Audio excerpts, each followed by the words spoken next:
Benarkah bahwa uang yang ada di rekening yayasan 1,3 miliar itu adalah uang milik donasi dan bukan uang miliknya si Agus Salim? Dengan demikian dapat dipastikan bahwa uang itu tidak akan dipergunakan lagi untuk pengobatan si Agus Salim ini. Ini adalah kabar terbaru yang disampaikan oleh kuasa hukum dari Prativi Novianti alias Teh Novi.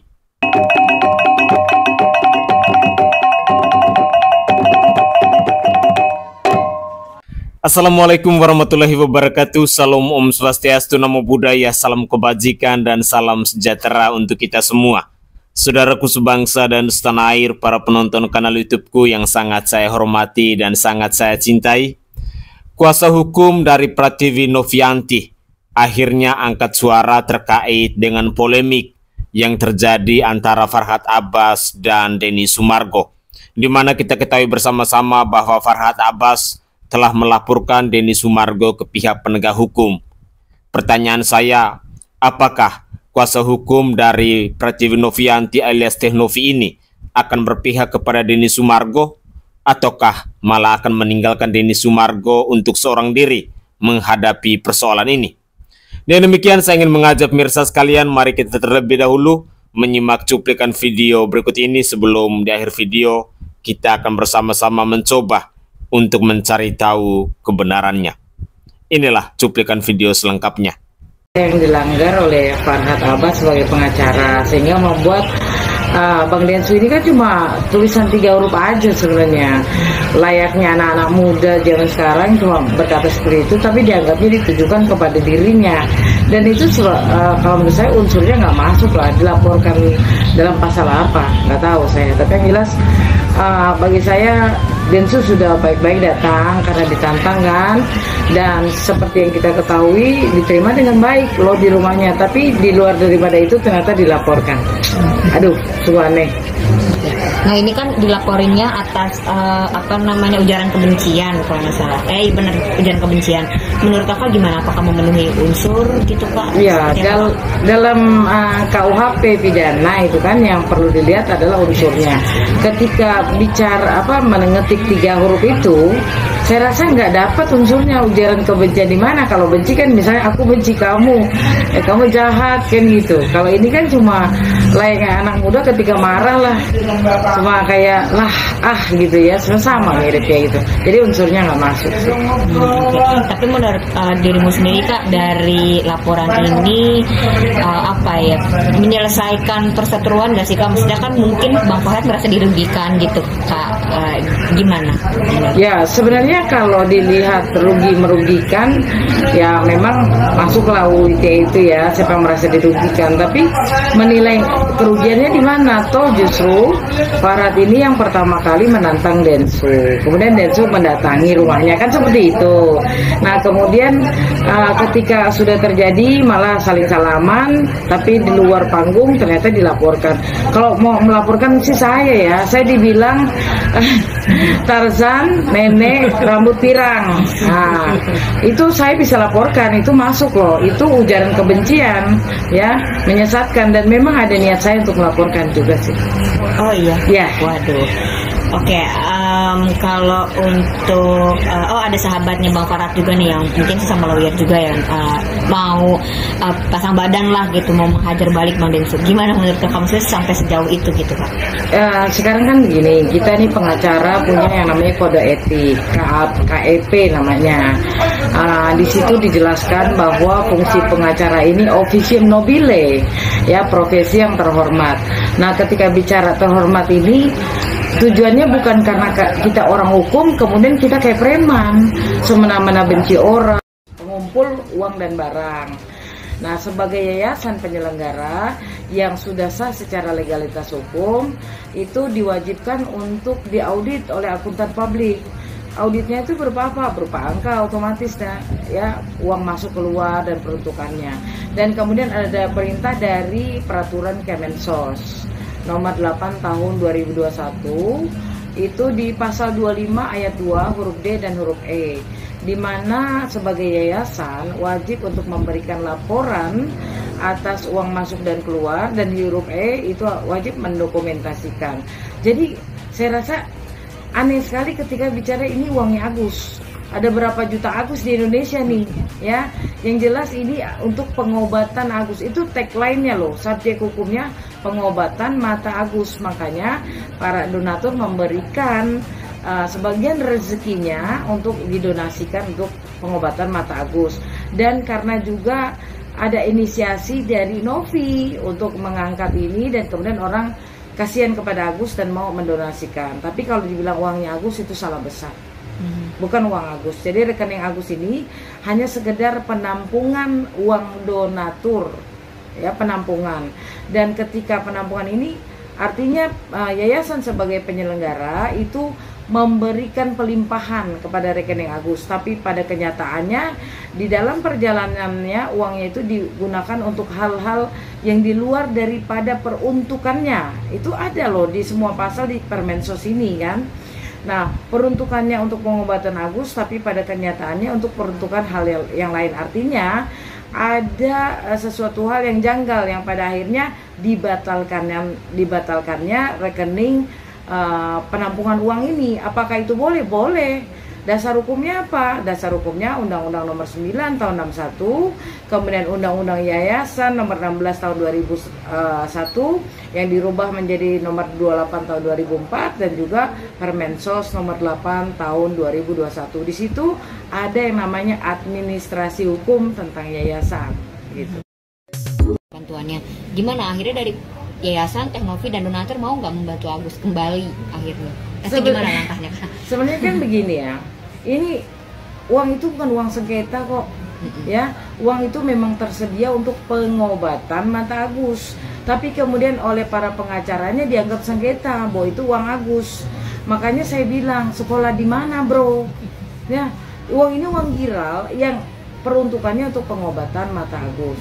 Dan uang itu tersedia semenjak dikumpulkan dan selesai dikumpulkan itu di pasal 14 ayat 2 Permensos itu dikatakan jangka waktunya 3 bulan bang untuk digunakan. Nah setelah 3 bulan tidak digunakan manfaatnya oleh Agus, bisa digunakan oleh penerima manfaat lainnya. Harus habis itu 1 bulan, itu harus habis.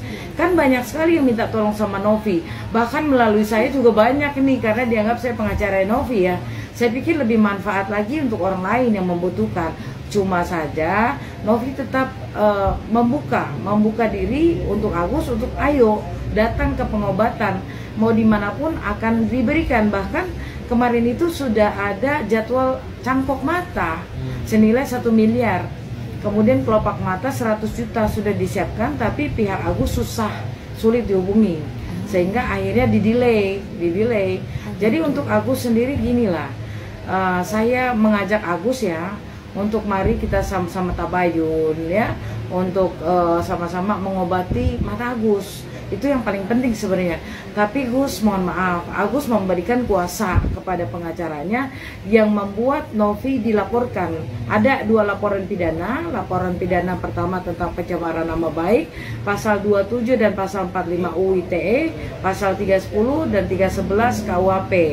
Kemudian di laporan yang kedua pasal 369 KUHP, yaitu pemerasan. Oke guys, itu adalah cuplikan video di season pertama.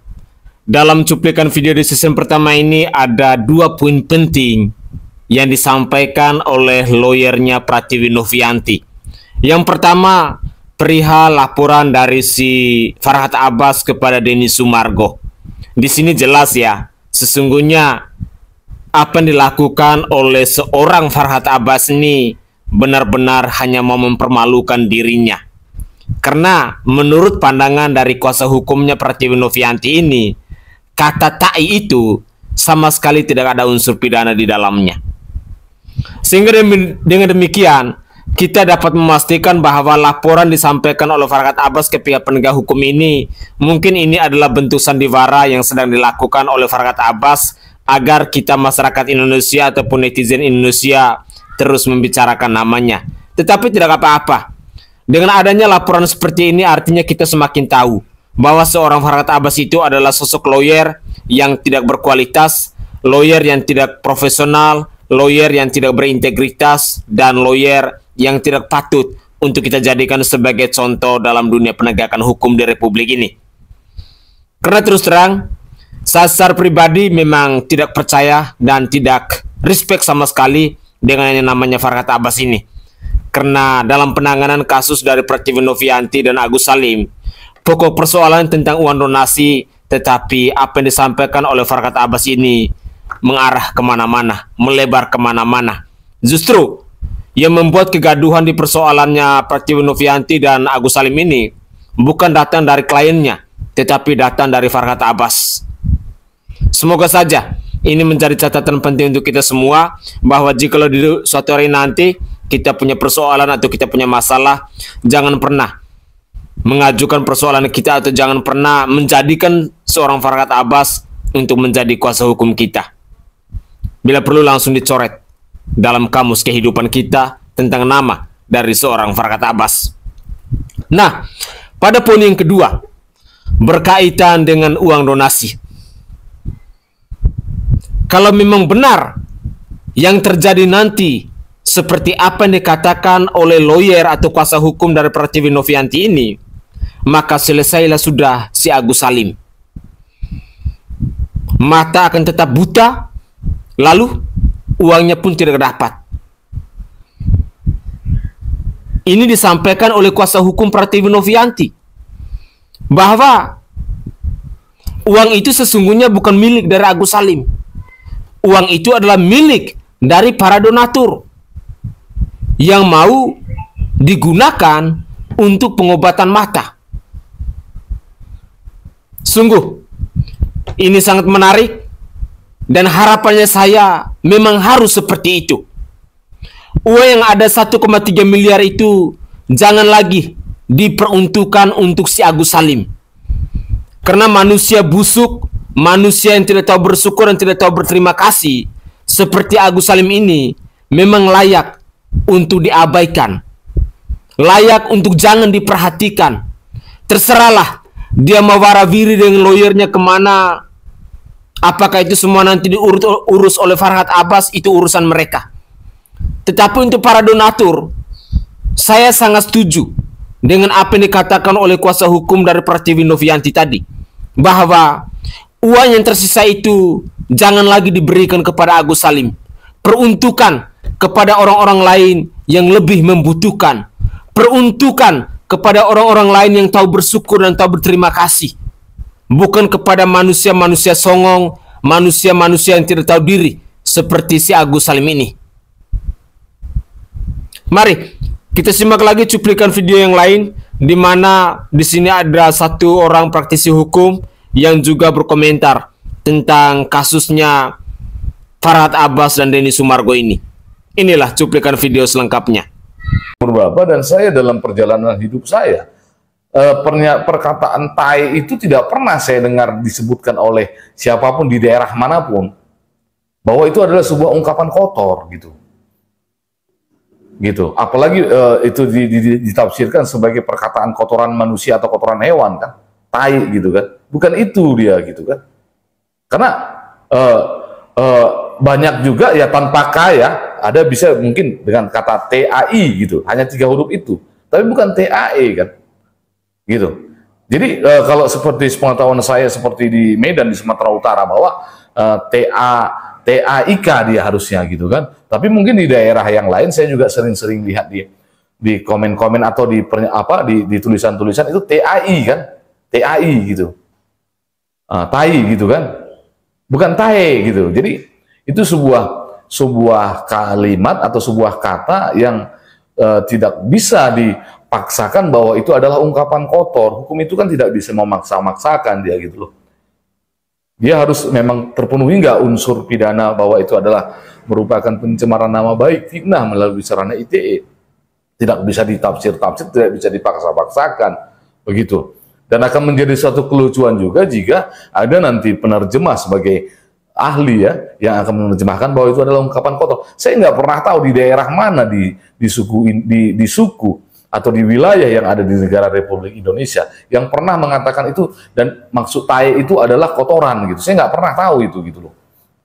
Gitu, mungkin kawan-kawan juga sepemahaman dengan saya kan, kecuali TAI gitu atau TAIK gitu. Kalau seperti di Medan atau Sumatera Utara kan TAIK gitu, tai gitu kan. Kalau ini tai gitu. Ini tai gitu kan. Jadi tidak bisa dipaksa-paksakan bahwa itu adalah sebuah ungkapan kata kotor gitu. Itu menurut hemat saya ya sebagai praktisi hukum ya. Iya. Ya, di hari ini Saudara Farhad Abbas telah melakukan pelaporan polisi terhadap Saudara Denny Sumargo ya.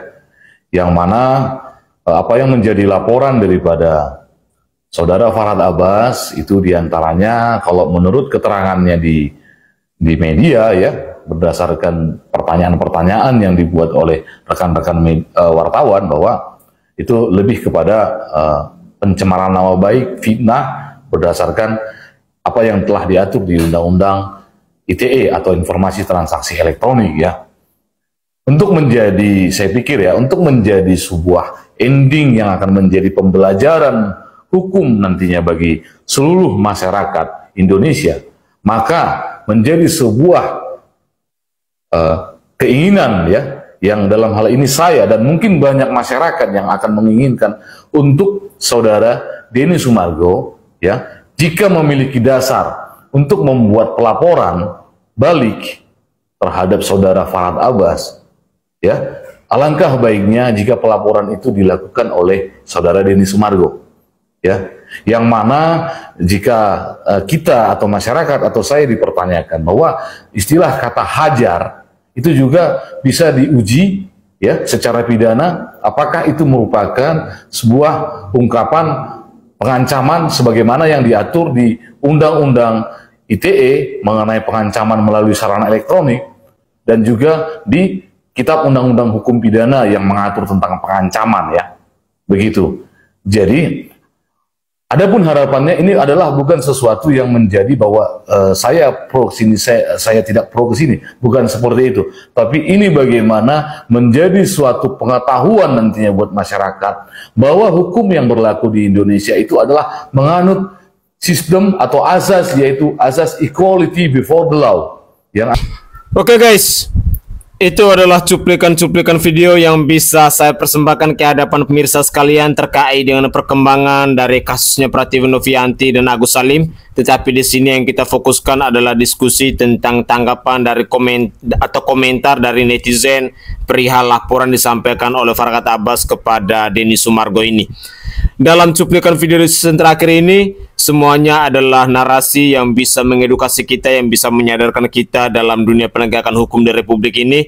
Tetapi apapun itu, harapan terbesar saya bahwa mari kita tetap mengedepankan nilai-nilai moral, nilai-nilai etika, nilai-nilai adab dalam kehidupan berbangsa dan bernegara. Apa yang dilakukan oleh seorang Farhad Abbas mungkin tidak bisa dijadikan sebagai contoh dalam kehidupan bermasyarakat, dalam kehidupan sosial di antara kita. Tetapi apa yang dilakukan oleh Farhad Abbas sebaiknya jangan pernah mengikutinya. Karena sosok Farhad Abbas semakin kesini kita semakin mengenal bahwa dia adalah lawyer pansos yang sedang mencari popularitas. Jangan sampai kita terjebak di dalamnya. Pemirsa sekalian, dari cuplikan video pertama sampai cuplikan video yang terakhir, kabar terpenting buat kita bahwa uang donasi yang sekarang berada di yayasannya Teknovi itu bisa dipastikan bahwa itu tidak akan dipergunakan lagi untuk pengobatan si Agus Salim. Ya, itu adalah harapan saya dan semoga itu bisa segera diwujud nyatakan. Begitulah kira-kira.